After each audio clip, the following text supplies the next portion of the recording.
Hello friends, welcome and welcome back to best counsellor. जैसे जैसे आपके जेई मेंस के एग्ज़ाम नज़दीक आ रहे हैं वैसे वैसे काफ़ी सारे स्टूडेंट्स पैनिक भी कर रहे हैं। उन्हें डर लग रहा है कि हमारा एग्ज़ाम पेपर कैसे आने वाले हैं, क्वेश्चंस का लेवल क्या होने वाला है और हमें इन 15 डेज़ में क्या करना चाहिए जिससे हम अपने परसेंटाइल का मैक्सिमम बूस्ट कर सकें।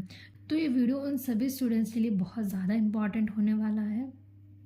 एंड इस वीडियो में मैं आप सबको बताने वाली हूँ कि 15 डेज़ की आपकी क्या स्ट्रैटेजी होना चाहिए जिससे आप अपने मार्क्स को मैक्सिमम बूस्ट कर सकते हैं। तो टाइम वेस्ट ना करते हुए हम आगे बढ़ते हैं।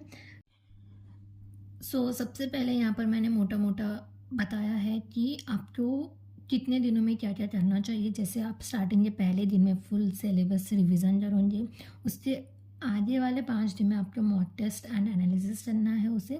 फिर उसके बाद वाले 3 दिनों में आप अपनी जो वीक टॉपिक है उसे अपनी स्ट्रेंथ बनाना है। एंड जो लास्ट के 2 डेज़ होंगे उसमें आपको full revision and calmly prepare होना है। तो चलो हम अभी स्टार्ट करते हैं कि आपको स्टार्टिंग के 5 दिन में क्या करना है। सबसे पहले तो आपको फॉर्मूलाज को रिवाइज करना है एंड आपके जो शॉर्ट नोट्स रहेंगे उसको आप रेफ़र करना अपने फार्मूला रिवीजन के लिए। एंड आप NCERT केमिस्ट्री पे ही फोकस करना एंड जितने भी PYQs है इम्पॉर्टेंट चैप्टर्स के उससे आपको डेफिनेटली करना है स्टार्टिंग के 5 दिनों में। उसके बाद अब हम सब्जेक्ट अकॉर्डिंग बात कर लेते हैं कि आपको किन किन चैप्टर्स को कंपलसरी करना है। सबसे पहले हम फिज़िक्स की बात करते हैं। फिज़िक्स में आपको मॉडर्न फिज़िक्स करना है। ये इजी चैप्टर है एंड इससे क्वेश्चंस भी इतने ज़्यादा ट्रिकी नहीं होते हैं। उसके बाद आप ऑप्टिक्स कर लेना and current, electricity and magnetism. फिर आप फॉर्मूला बेस्ड जो न्यूमेरिकल्स है उसे कर लेना। अगर कोई ऐसा चैप्टर है जो आपने पढ़ा नहीं है, छोड़ रहे हो, लेकिन उस क्वेश्चन से हर साल हर एक शिफ्ट में एक क्वेश्चन बन रहा है जो डायरेक्ट फार्मूला बेस्ड है, तो आपको उस चैप्टर पढ़ने की ज़रूरत नहीं, एटलीस्ट आप उस चैप्टर के जो पूरे फार्मूलाज है वो पढ़ लेना। तो आपको इस तरीके से करना है। नेक्स्ट हम बात करते हैं केमिस्ट्री की।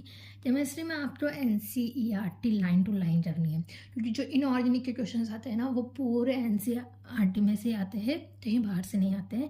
नेम रिएक्शंस जितनी भी है वो आपको करनी है।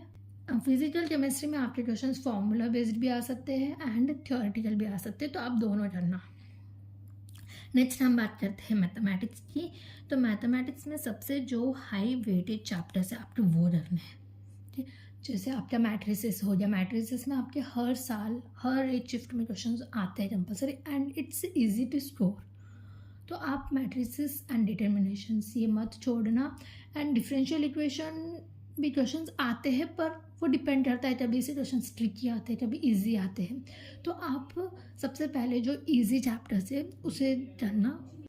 उसके बाद आप किसी और चैप्टर्स तो पढ़ सकते हो, लेकिन सबसे पहले आपको easy and high scoring chapters पढ़ने हैं। नेक्स्ट क्या, आपके जो 6th से लेकर 10th यानी अगले के जो 5 दिन होने वाले हैं वो आपका मॉक फेज होने वाला है। इसमें आपको मॉक टेस्ट देने हैं।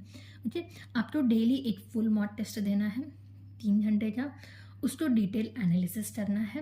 एनालिसिस में आपको एक बार बता देती हूँ कि आपको एनालिसिस किस तरीके से करना है। सबसे पहले आप मॉक टेस्ट देने के बाद आप देखिए कि मैंने कितने क्वेश्चंस अटेम्प्ट किए। ओके, एंड उसमें से देखिए कि मेरे कितने गलत गए एंड गलत किस वजह से गए। या तो आपने कोई सिली मिस्टेक की होगी, या तो आप किसी थ्योरी में कंफ्यूज थे उस वजह से। अगर वो स्टेटमेंट बेस्ड क्वेश्चन है तो इसीलिए शायद वो गलत हो गया होगा। तो आप पहले ये देखिए कि मैंने कौन से क्वेश्चंस गलत किए और वो गलत क्यों हुए। आप उसके ऊपर काम कीजिए, क्योंकि टॉपिक आपको पता है, चैप्टर आपको पता है, इसीलिए आपने वो क्वेश्चन का अटेम्प्ट किया। गलत होने के रीजंस हो सकते हैं, जैसे सिली मिस्टेक हो गई, या फिर कभी ऐसे भी हो सकता है कि आपने थ्योरी अच्छे से नहीं पढ़ी हो, ठीक, उसमें आप कंफ्यूज हो गए हो। तो आप पहले ये देखिए कि मैंने जो क्वेश्चंस किए उसमें से गलत कितने और वो गलत क्यों है, और उसे नोट डाउन कीजिए। उसके बाद आपने जितने भी क्वेश्चंस छोड़े आप उन्हें देखिए। उसमें से कौन से क्वेश्चंस जो मैं कर सकता था या कर सकती थी जिसे मैं छोड़ दी, उसके रीजन हो सकते हैं। जैसे कोई डायरेक्टली क्वेश्चन फार्मूला बेस्ड आया एंड आपको फार्मूला नहीं पता तो आपने छोड़ दिया। लेकिन अगर उस चैप्टर के फार्मूला बेस्ड क्वेश्चन हर शिफ्ट में आ रहे हैं, एवरी ईयर आ रहे हैं, तो आप उस क्वेश्चन तो आप उस चैप्टर के फॉर्मूलाज को याद करो, ठीक है। एंड या फिर ये भी हो सकता है, देखो अगर आपने कोई चैप्टर किया ही नहीं है, आपने उस क्वेश्चन छोड़ दिया, तो सबसे बढ़िया है, क्योंकि जब आपने कुछ पढ़ा ही नहीं उस चैप्टर का, तो आप उस क्वेश्चन के ऊपर टाइम वेस्ट करके कोई मतलब नहीं। तो ये तो सही है कि आपने उस क्वेश्चन को छोड़ दिया, लेकिन अगर आपको चैप्टर आता था फिर भी आपने उस क्वेश्चन को अटेम्प्ट नहीं किया, तो देखो कि मैं चैप्टर में किस टॉपिक को छोड़ रही हूँ या फिर कौन सा टॉपिक मेरे क्लियर नहीं है। आप इस तरीके से अपने मॉक टेस्ट को एनालाइज कीजिए, उसके ऊपर वर्क कीजिए, ओके। एंड हाँ, एक्यूरेसी बनाए रखना सबसे ज़्यादा ज़रूरी है। सबसे पहले तो आपको पैनिक नहीं करना है एंड अपनी स्पीड को इम्प्रूव करना है। आप जब भी आंसर देंगे स्पीड को इम्प्रूव करना है, ऐसा नहीं कि आप स्पीड को इम्प्रूव कर रहे हो और उसमें फिर आप सिली मिस्टेक्स करके क्वेश्चन को रॉन्ग कर रहे हो, ऐसे नहीं। एक्यूरेसी बनाए रखो, एक्यूरेसी बनाए रखते हुए आपको स्पीड को इंक्रीज करना है, ठीक है। तो अगले के जो 5 दिन होंगे उसमें आपको ये सब करना है। तो ये तो मैंने आपको बता दिया है कि आपको मॉक टेस्ट कैसे एनालिसिस करना है। और एक बात, अपना पेपर अटेम्प्ट करने से पहले घर पर ही डिसाइड कर लो कि मैं सबसे पहले, जैसे आप मॉक टेस्ट देते हो तो आप मॉक टेस्ट देने से पहले ही डिसाइड कर लो कि मैं सबसे पहले कौन सा सब्जेक्ट अटेम्प्ट करूँगा, उसके बाद कौन सा, उसके बाद कौन सा। 3 सब्जेक्ट्स आते हैं आपके, फिजिक्स, केमिस्ट्री, मैथ्स। जैसे अगर आप सबसे पहले केमिस्ट्री, नॉर्मली मैं सबको प्रेफर करती हूँ कि आप सबसे पहले केमिस्ट्री कीजिए, क्योंकि केमिस्ट्री क्या है ना, केमिस्ट्री में काफ़ी स्ट्रेट फॉरवर्ड क्वेश्चन आते हैं, ईजी टू डू होते हैं एंड हम बहुत कम टाइम में काफ़ी सारे क्वेश्चंस अटेम्प्ट कर देते हैं, जिससे हमारा कहीं ना कहीं कॉन्फिडेंस भी बूस्ट होता है। तो आप केमिस्ट्री का सबसे पहले कीजिए। अगर आपकी केमिस्ट्री अच्छी नहीं है, फिज़िक्स अच्छी है, तो आप फिज़िक्स से भी प्रेफर कर सकते हैं।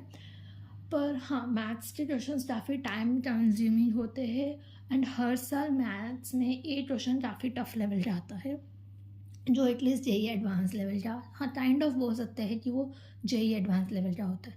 लेकिन आप अगर आपका मैथ्स अच्छा है फिर भी आप मैथ्स पहले मत कीजिए, आप पहले केमिस्ट्री या फिजिक्स स्टार्ट कीजिए, क्योंकि मैथ्स में आपको काफ़ी ज़्यादा टाइम लगेगा एंड नंबर ऑफ क्वेश्चंस भी आप कम अटेम्प्ट कर पाओगे।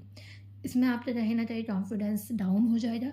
तो आप पहले फिजिक्स या केमिस्ट्री अटेम्प्ट कीजिए, दोनों में से आपको जो ईजी लगता है, जो आपकी स्ट्रेंथ है, उसे आप सबसे पहले अटेम्प्ट कीजिए। एंड मैथ्स के लिए आपको मिनिमम 1 आवर 50 मिनट्स देना ही देना है, क्योंकि केमिस्ट्री का पेपर आपका हो जाता है 30 to 40 मिनट में। 1 आवर में फिजिक्स कर लेना, पीछे जो टाइम बचा उसमें आप मैथ्स कर लेना, ठीक है। तो इस तरीके से आप अपने घर से निकलने से पहले ही डिसाइड कर लेना कि मैं किस वे में मेरा पेपर अटेम्प्ट करूँगा या करूँगी। अब हम बात करते हैं इसके आगे के 3 दिनों में आपको क्या करना है। आपको फोकस करना है वीक टॉपिक पर, ठीक है। Weak topic plus high story, इसके ऊपर आपको ज़्यादा फोकस करना है कि मेरे कौन से वीक टॉपिक है जिसे मैं छोड़ रही हूँ, एंड वो एग्ज़ाम में हर बार पूछा जाता है, जो कि बहुत ज़्यादा हाईली स्टोरिंग है। आपको उस टॉपिक पे वर्क करना है। नेक्स्ट है आपका रेडो रॉन क्वेश्चंस, ओके।